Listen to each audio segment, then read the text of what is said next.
Howdy, folks. Okay, good afternoon, folks, and happy fall. Happy September 20th. I'm going to go ahead and call to order the September 20th, 2022 Penn 1 Board of Supervisors meeting. I just want to announce before the roll call that we have an audio recording happening right now. Okay, I'll do the roll call. Claudio Campuzano. Wait. Present. Thank you, Claudio. Annalisa Kohler. Present. Thank you, Annalisa. PJ Christopher. Present. And Jeff Noodleman. Present. Thank you, Jeff. Thank you, PJ. This is James Allison present. We have all 5 board members. With that done, we'll go ahead and move down to item B on our agenda, the PMLS real estate presentation with Mark Wilcox. Great, thank you very much, Jamie. Greetings to everyone, and thanks for this opportunity to come back at you live on these topics. I'm going to let Jamie Damon open up. Great. Mark, you want to go ahead and share your slides? Hi, everybody. Long time no see. It's Jamie Damon with Kearns & West. Good to see everybody again. We are the Mark and Jamie show on PMLS. So we have a real estate update for you. It's really Mark that's they're doing all the heavy lifting. And then as a part of this conversation, we will be moving into executive session. So there'll be a little bit more on that a little bit later. But if you want to go ahead and go to the next slide, Mark. Yeah, sorry, my little windows are. There we go. Here we are. So this should look familiar to all of you, the 18-month timeline. We've been bringing this in front of you every time we come with a PMLS conversation.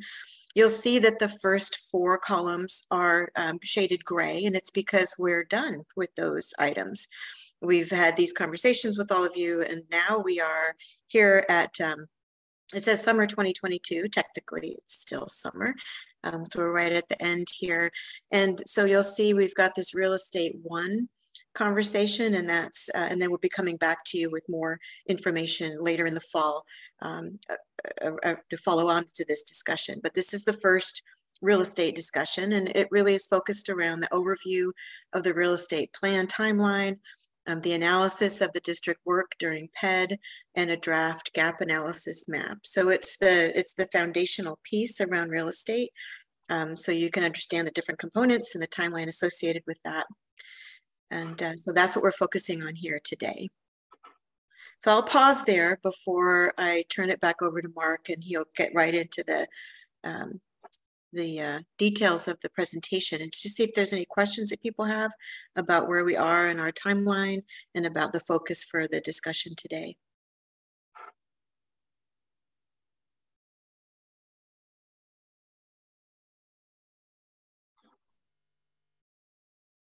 I'm not seeing any. All right, Mark, so why don't you go ahead and take it away? Oh, and one other thing, if you could hold your questions, Mark will get through some slides and then he'll take a pause. If you ask questions after every slide, chances are later slides will answer some of the questions that you have. And so just watch for Mark to invite you to ask questions. And so let him get through a few of the slides first. All right, Mark, now it's your turn. Thank you, Jamie. And again, thanks for letting me go over these things with you again. It has been quite a long while since we talked about real estate, at least kind of the overall process, and you've probably gotten snippets here and there, but we've been doing a lot of work, and we thought it was important to go over the process, make sure you're still familiar with it, and when certain milestones hit, particularly where cash injections are necessary. And then there were some issues, if you were able to read the board memo, that we wanted to bring to your attention about, you know, some observations we've made about the process ahead. So some of these slides should look very familiar and some are new. This is a slide taken from the core. So it's kind of a nice overview. It's kind of plain Jane, but it describes kind of the road ahead. As you all understand, we are there at the boundary between the feasibility phase and the PED phase, and you'll see the timeline here shortly. But this is like at the broadest chunk, like what the process looks like, and we are about to embark on next spring. Here's some other some timelines to kind of focus in on when financial commitments are necessary, or where those touch points are for cost sharing. As I think everyone here should be aware at this point, we've given updates.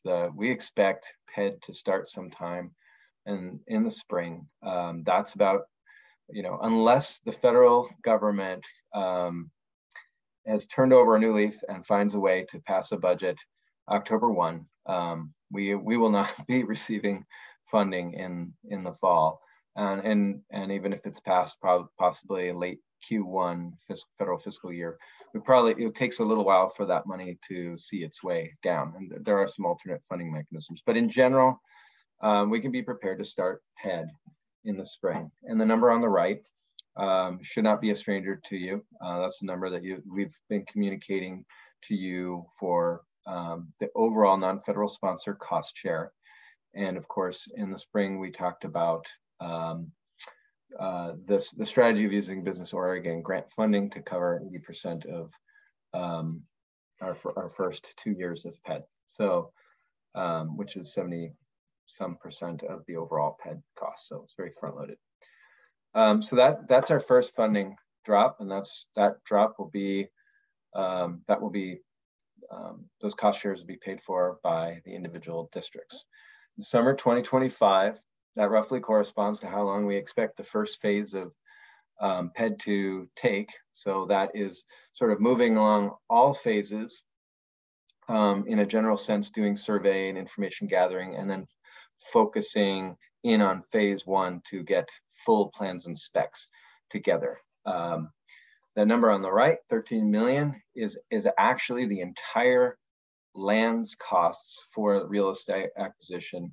The next time we meet, I will have specific numbers or estimates for just this district and or the various phases. But I would say roughly speaking, I have a slide coming up that will show you the Pen 1 numbers by land area, so we can sort of estimate that cost. In fall of 2025, obviously, as real estate acquisition begins, as we sort of finish the design, and then the Corps knows the exact easements and or other properties, other real estate instruments that are necessary. And so then we'll be moving into the construction phase. So we acquire the real estate just ahead of construction. When we have all of the easements and properties, then the Corps is ready to move forward with the construction agreement. This project is unique, as I think I've alluded to in the past. We have a 35% cost share.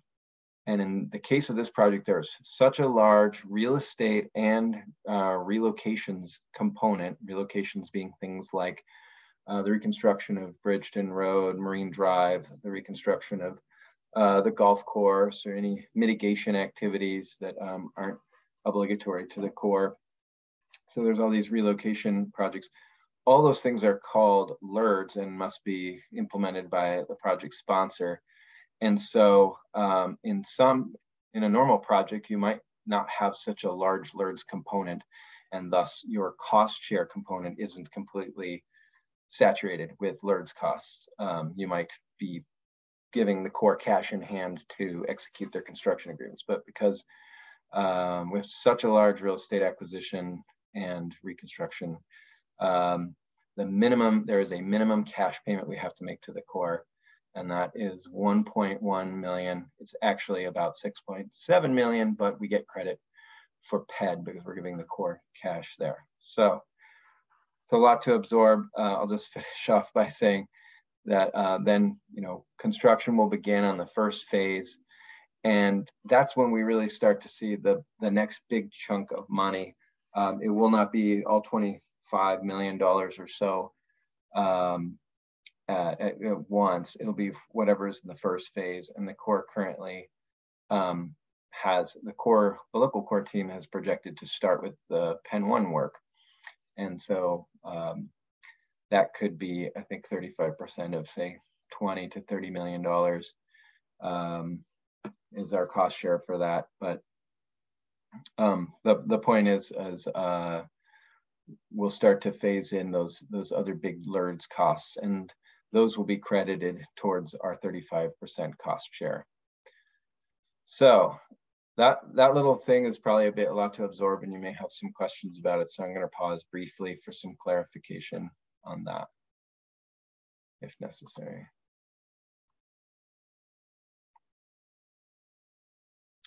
You guys have absorbed all this so well. I feel like you're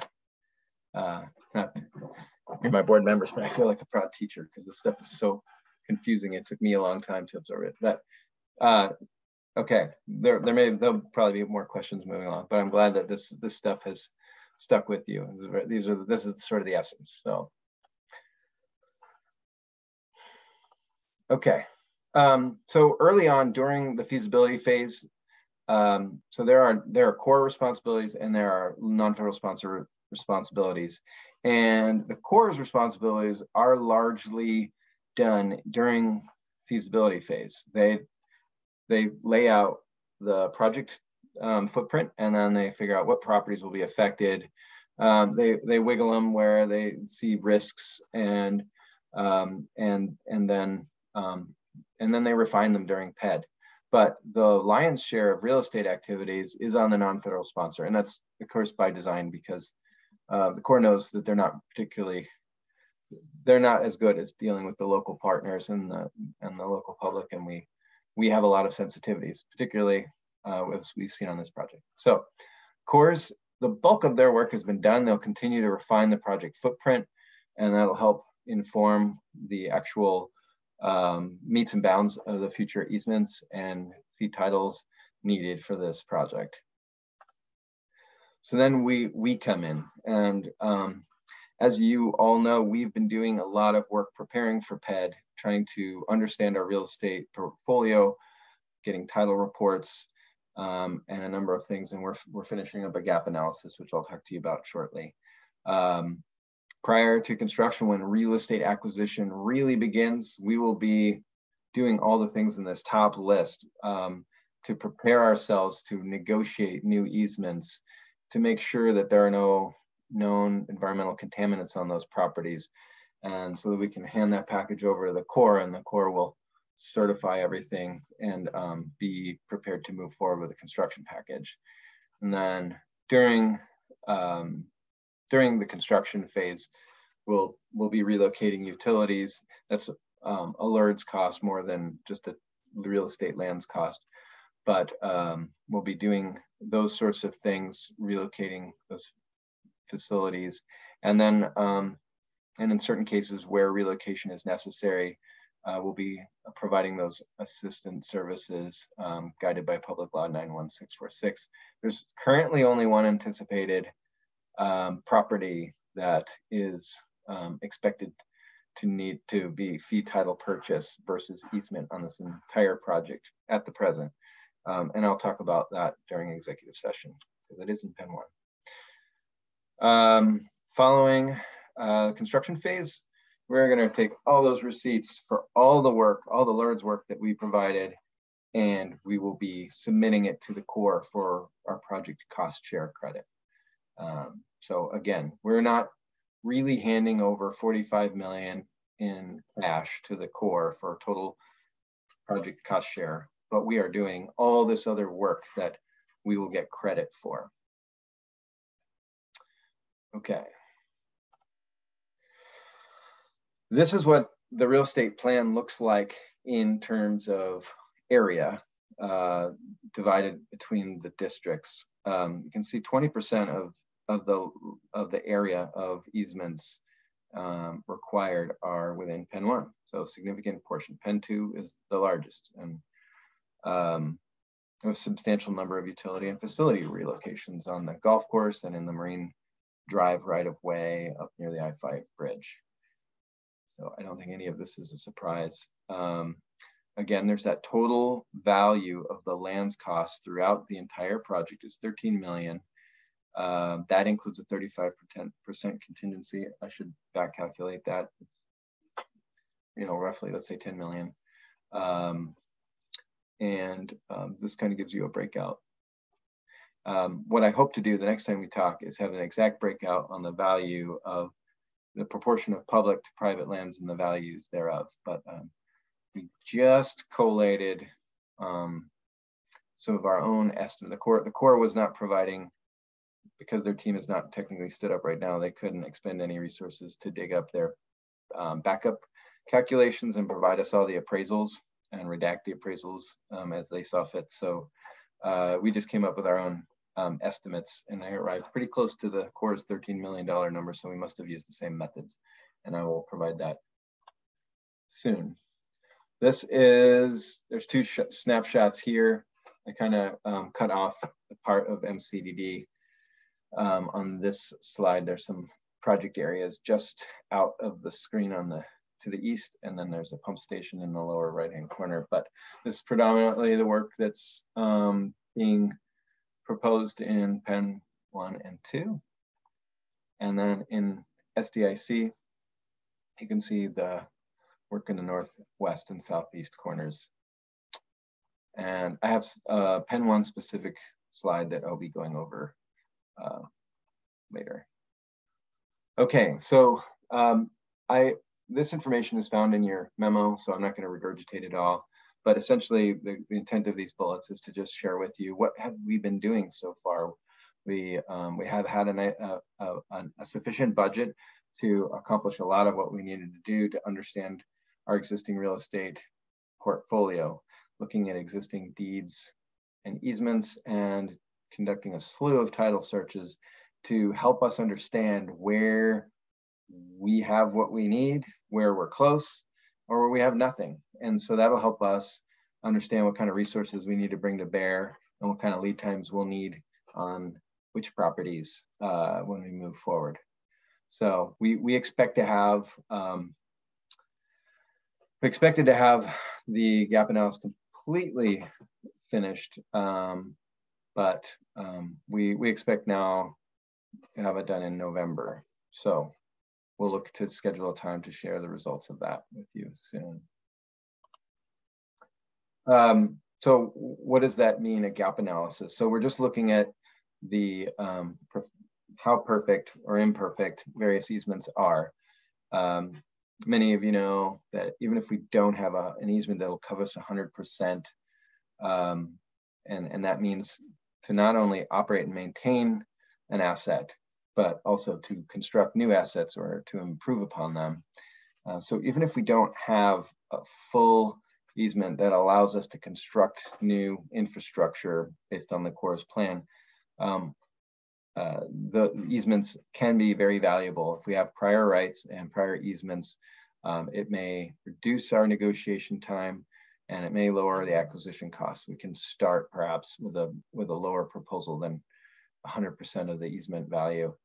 And then obviously being aware of those higher risk easements or those easements that are less perfect and require a lot more work will help us plan our resources accordingly. You may ask, well, is this gonna blow that $13 million figure if we have a lot of imperfect easements? And the good news is the Corps was very cynical when they put together the real estate plan, and they basically assumed, after looking at what we originally gave them, they said, well, this isn't a very neatly organized trapper keeper with all the little folders and stuff. You guys need to do some work on this, and we're not really certain that you have everything you need to do to build this project. And so they basically appraised all parcels that were in the footprint as like insufficient. And that sounds, you know, sounds a little negative, but it's good in our case because that means that we will get credit for all the work we do. And the Corps' policy is such that, and I think some of you have heard this before, if it doesn't matter, if the Corps assume that we don't have an easement for something, work in that area. If it doesn't matter if we can acquire an easement through negotiation at 25% of the cost or 100% of the cost, we will get 100% credit based on the appraised value that the market value that the Corps has put forward. So, and the Corps will actually even give us credit for up to 110% if we find we're dealing with a difficult to negotiate with party. So, and again, so I'll reiterate that 13 million is actually with the 35% contingency. So just for easy numbers, I'll say, so it's valued at about $10 million. So we should receive credit for about $10 million regardless. And if it takes us more money, then we'll get up to $13 million will be there. Although again, on a parcel basis, it's 110%. So we're in good position to do what we need to do to get the assets that we need.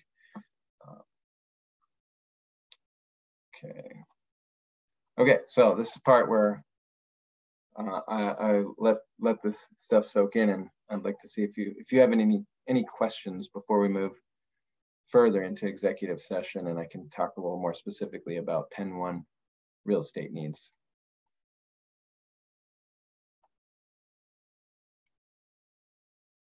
Yep, looks like you got some hands up. Jeff? Yeah, hi, thanks. Great report. So you did a good job of answering what was my only question really about the consideration, et cetera.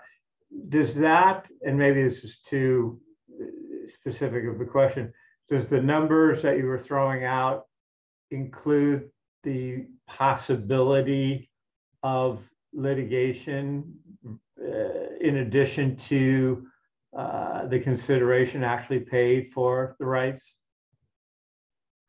That's actually a really great question. Yeah, I think we, and you may have recalled when we talked about real estate in the past with the Corps, they talked about when we talked about the real estate capacity, and we signed a document to show our real estate capacity.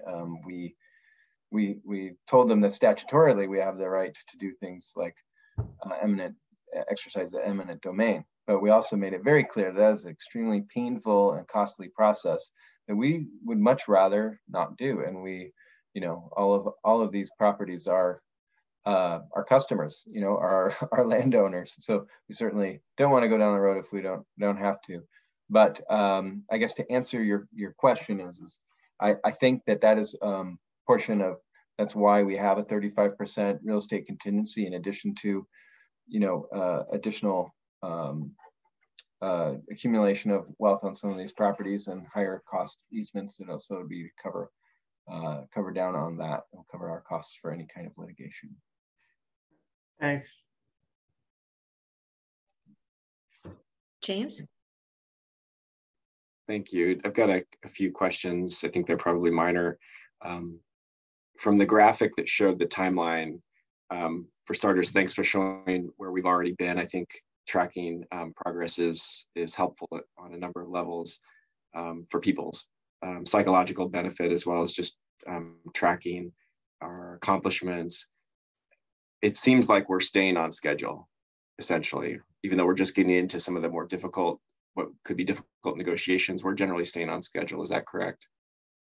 Yeah, I think we, as we just explained last time we did an update, our preference would have been to negotiate the design agreement last summer so that when the money trickles down, we hit the ground running with PED. And so we'll have a month or two where we'll have to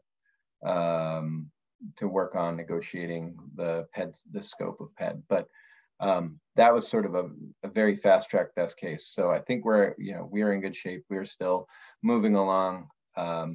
And we'll be able to do substantial design work.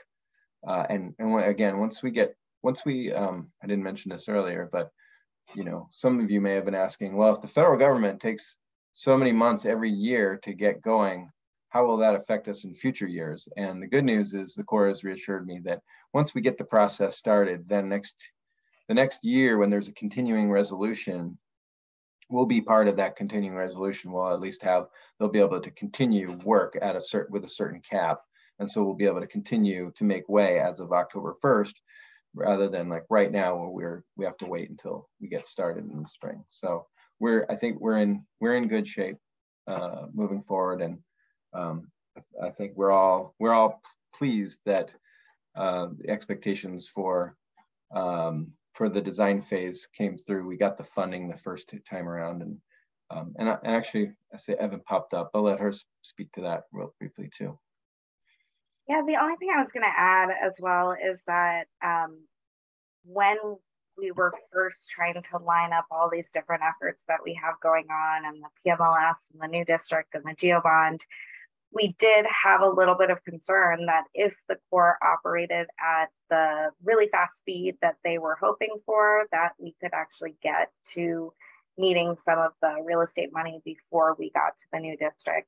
Because of the delay at the congressional level and the way money trickles down, that basically gap has closed. So now we're actually really assuming that we can proceed this coming spring, we're actually in a really good sequence, and then better even if it's a little bit later, because we have that time that we're working on the GeoBond.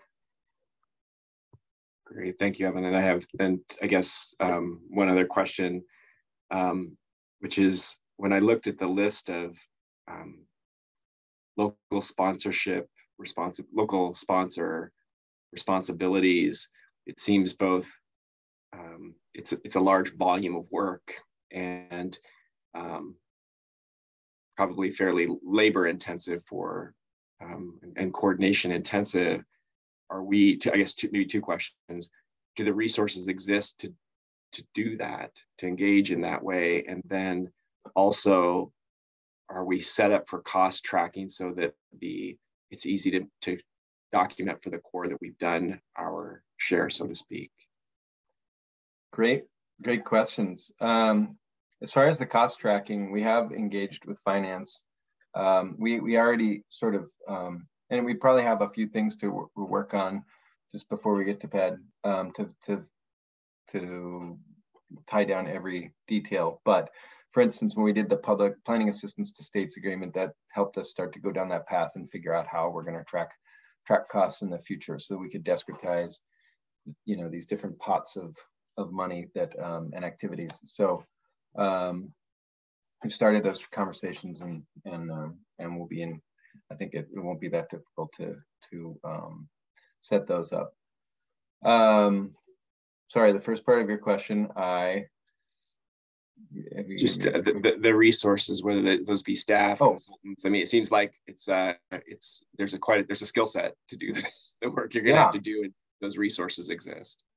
Well, and we have been talking also with procurement regarding acquisition of those resources. So Amber Ayers is working on the easement organization project, and then of course I've been working on real estate for this project, and so we've partnered up, and we're sort of commingled on that, and we have had discussions with procurement about what we need to do to recruit real estate services in the future. And we also need to look at recruiting A&E services for reconstruction activities to support our design review, as well as to support the design of relocations, such as like the right-of-way in Penn 2. And we have some creative alternatives for that, which might play into our IGA and task force. So I don't want to spoil that, but there is going to be some level of design and construction management services that's going to be required. And so we've also opened up conversations with procurement about, and I have a planning worksheet that is due to talk about services that we need to recruit likely over the winter. And the commitment financially will probably be absorbed by our PMLS support project at first. So we have sort of a reprieve, because it's going to be a very slow trickle at first. But then as we get into PED and then get closer to that real estate acquisition, Nick, we'll be talking with the boards about what we need to make those things happen. And yeah, we can't do it in-house. And again, just to underscore, the bulk of these costs are meant to be paid for through the GEO bond and once we've transitioned to the urban district. So we're being very thoughtful about how we stagger those costs so that, because we recognize the drainage districts don't have the resources to carry all of that right now. Thanks, Evan. A very important point. Yeah, it's just Claudia. Yeah, really appreciate all the work that's been going on sort of behind the scenes to keep this moving forward. I know it's a big body of work, so thank you. And thanks for keeping us updated. You mentioned that as part of LERDs, and maybe this is a refresher, I feel like, you know, if somebody said you got to hear something 5 times before you really get it, this topic, maybe it's 10. Sorry, but on the LERDs, you mentioned utility relocations and other relocations under public law, and I didn't catch the number. But if you could just sort of let us know what kind of relocations are covered under that public law, that would be great. Yeah, absolutely. The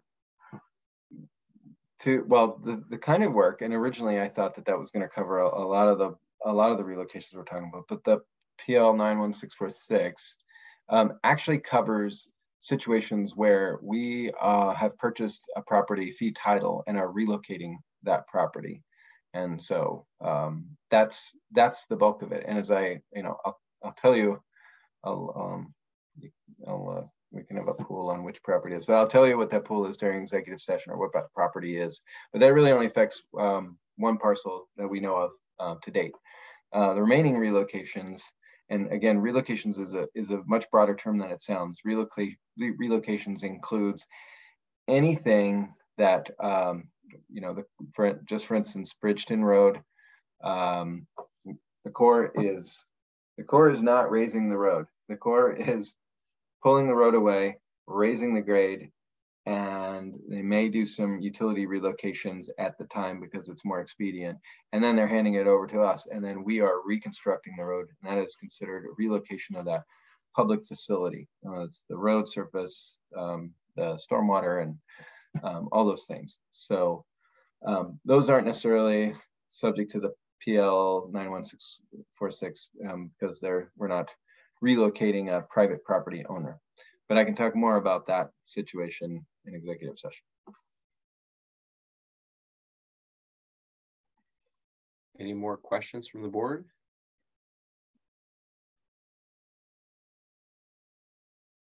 Great. Is that it for now? And then we're going to move into executive session. Yeah, that's that portion of the presentation. Okay.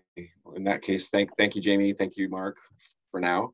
The board will convene an executive session to discuss information that is exempt from public disclosure under the Federal Freedom of Information Act, ORS 192.355.8, 192.660 to F, and lastly, 5 USC, I'm having to read all of these, 552B5, if that suffices. Thank you. Yes, and I'm going to send everyone into a breakout room for the executive session. So we'll see you there. Great. Just a reminder, we're being recorded. I'm just scanning to make sure we've got 4 remaining board members here. That's great. Lori, do you want to take it off from here? Yes. Let me share my screen. And I may run through these a little bit quick since we're short on time. So if you have questions in the meantime, please stop me.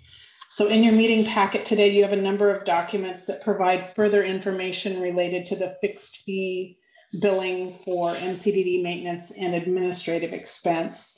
I will be going through the packet today rather quickly, but if you have questions, I'm happy to answer those. I did want to note that we're presenting this information at all of our individual district board meetings this week, and will only proceed with the fixed fee if all districts approve.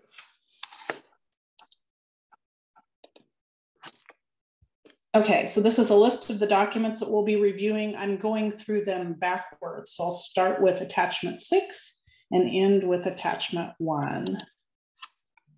This is attachment 6. It is on page 53 of your packet. And this is all of the questions that we received from board members from all of the districts and our responses to those questions. Okay, attachment 5 is on page 50.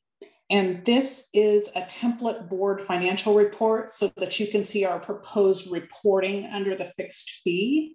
In the blue highlighted section, you'll see a line added for levy and drainage system maintenance fixed fees. And in the yellow highlighted section, you'll see a line added for the administrative fixed fee. The administrative costs are currently included in the contracts and agreements line on the financial report. Attachment 4 is all of the financial data that's related to the calculation, and this is on page 49. I'm going to walk you through each section of that report on my next slides. All right, so the blue columns in attachment 4 include all of the expenditures for each of the districts for 2016-17 through 2020-21 fiscal years. These numbers were taken from audit or review reports for the districts, so you can pull those right out of your annual financial reports that are received from the auditors. The 21-22 numbers are unaudited. So those numbers could be changing, but I will note that the staff costs that are used in the fixed fee calculation are final and won't be changing. The 22-23 budget numbers align with the budgets adopted by the district boards for 22-23. All right, the green section of attachment 4 shows the costs related only to the fixed fee calculation. These costs are reported in 2 lines on the financial report. Regular maintenance costs are included in the levy and drainage system maintenance line, and administrative costs are included in the contracts and agreements line. For the maintenance costs, we reviewed each year and removed any costs that would not be included in the fixed fee. The gray section is everything else. So if you like math, blue minus green is gray on that report. Okay, so here is your fixed fee calculation. This is probably the most complicated and confusing report within the packet. So I'll walk you through each section using some rainbow colors. In the blue square, you can see the maintenance and administrative costs that are the services included in the fixed fee. These numbers are directly from that green section that we talked about from attachment 4. In the yellow square, we've calculated the percent change in cost for each year. We calculated the percent change for maintenance, for administrative costs, and for the costs in total. In the orange box, you can see a calculation of the percentage change for 2017-18. If you want to check the math, this is calculated by taking the total cost for 2017-18 of $128,795 minus the total cost for 2016-17 of $134,006, and then taking that result and dividing it again by the 2016-17 total cost of $134,006. And that in this calculation, the costs decreased by 3.9%. Okay, in the green box, you'll see calculations for the 5-year compound average growth rate and the average growth rate. We did both because there was a lot of discussion about which calculation might be the one that we want to use. We did these calculations for individual maintenance expenses, administrative expenses, and also in total. For all of the districts, we found that when we calculated the fixed fees using the total costs, that came up with the lowest rate. So that is how we calculated the fixed fees using total costs. For Pen 1, the average growth rate was lower than the compound average growth rate. So we're using the average growth rate to calculate the rate increases for 2023, 24, and 24-25.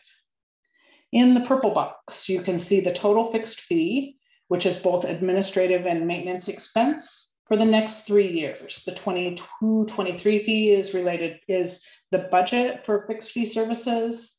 The 23-24 and 24-25 fees applied the average growth rate of 10.4% to the budget number. In the red box, you'll see the allocation of the fixed fee between maintenance and administration. This allows us to continue to classify the expenses correctly in your financial statements. The costs for 23-24 and 24-25 are allocated using the same percentage allocation between administration and maintenance as that is included in the budget for 22-23. I'm going to stop here because this is probably the most complicated sheet. Is there any questions that I can answer about this calculation?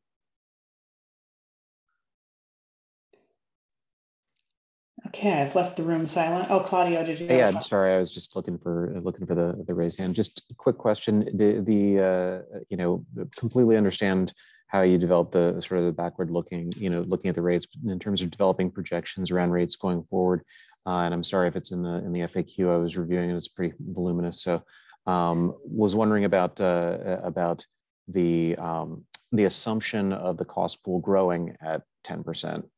Ish over the next couple of years. So, well, actually, across all the districts, it seems like we're talking about sort of probably a 7 to 8% growth rate over the next couple of years. I was just wondering sort of what the foundation of that assumption was. Not that I necessarily find it, you know, difficult to believe because we're seeing similar cost increases in our organization. I just wanted to get that on record. The 10.4 is the average growth rate that we've seen for the past 5 years.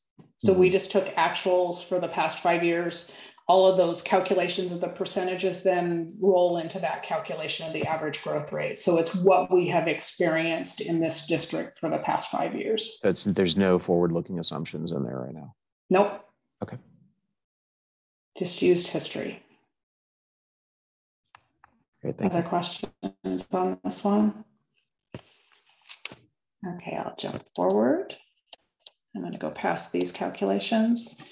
Okay, so attachment 2 is on page 44, and this is the service listing, which includes services included in the fixed fee and services that are excluded from the fixed fee. The services that are included in the fixed fee are also part of the IGA. And then attachment 1 is the red line versions of the IGAs. They start on page 7. We've also included the most recently approved Appendix B to the IGA so that you can see the full document and what the information is in there. And with that, I can take questions.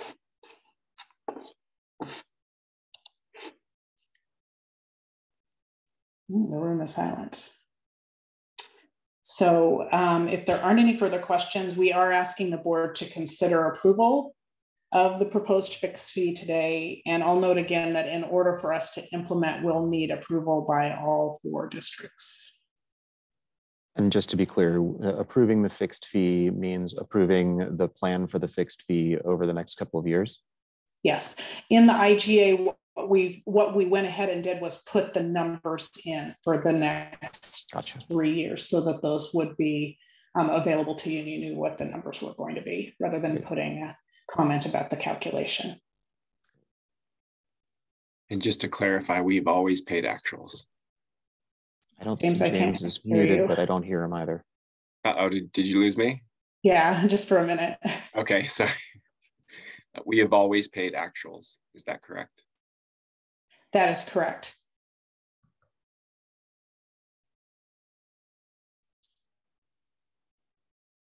Any other questions?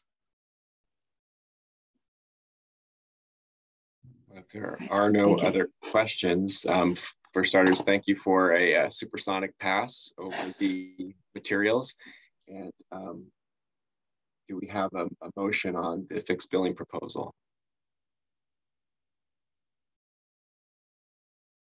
I'll go ahead and move to adopt resolution 2022-09-01, amending the district service IGA with MCDD. I'll second the motion. Thank you, Claudio. Thank you, Annalisa. Any other discussion? So, just so I'm clear, I want to thank Hong too for all her work. I know she's put an incredible amount of work into all of this. Greatly appreciated. So what page, Lori, if you're still driving the bus here, or anybody, what page is the actual resolution that Claudio just referenced? It should be at the front of the packet. Wendy, But, do you have the page I've number? got 95 pages of the packet open. Just tell me which page I should be looking at. We don't have the packet open. The resolution starts on page I'm guessing around 72. Oh, okay. For Pen 1, it starts on page 72. Perfect. And it runs through 77. And for the record, Lori took the tremendous task of rewriting this the second time around. So and I think I'm both very of you. grateful for her. Thanks for driving me.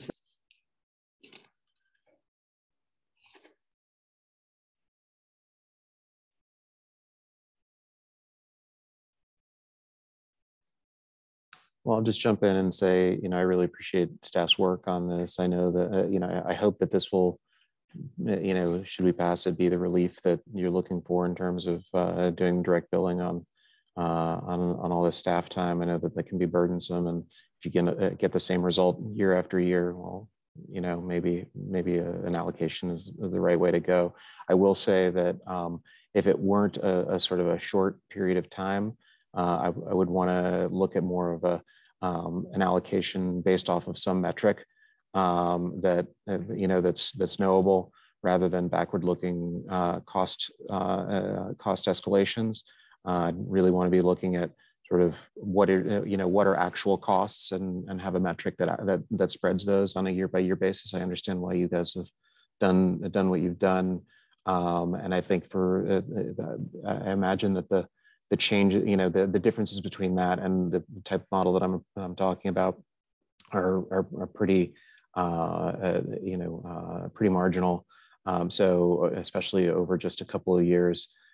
So I just want to say that until we sort of become the urban district, which I certainly hope we do, I think this will do fine. But if we do go any longer, we'd probably want to take a look back at really what are what's a more standard way of approaching this type of cost allocation.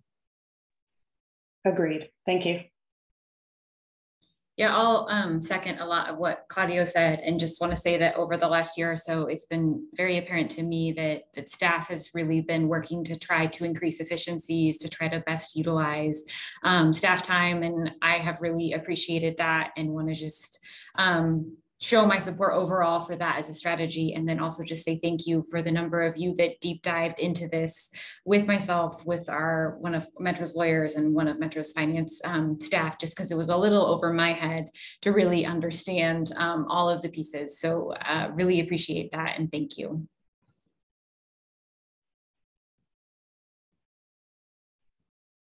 Okay, if there are no more questions or comments, I'll call for a roll call vote on the proposal, starting with Claudio Campuzano. Vote aye. Thanks so much. Thank you, Claudio. Annalisa Kohler. Aye. And Jeff Noodleman. Aye.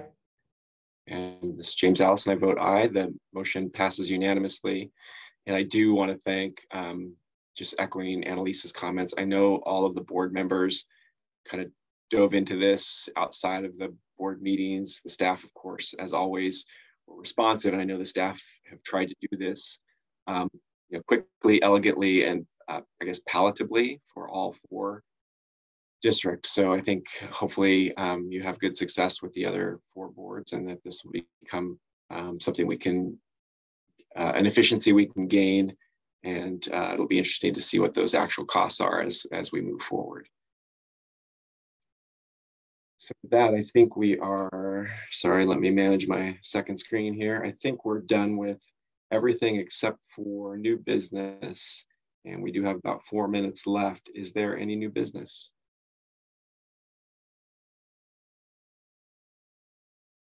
Okay, with no new business, I think we can adjourn. So thank you all and have a great day. Great, thank you. Good to see you folks. Take care.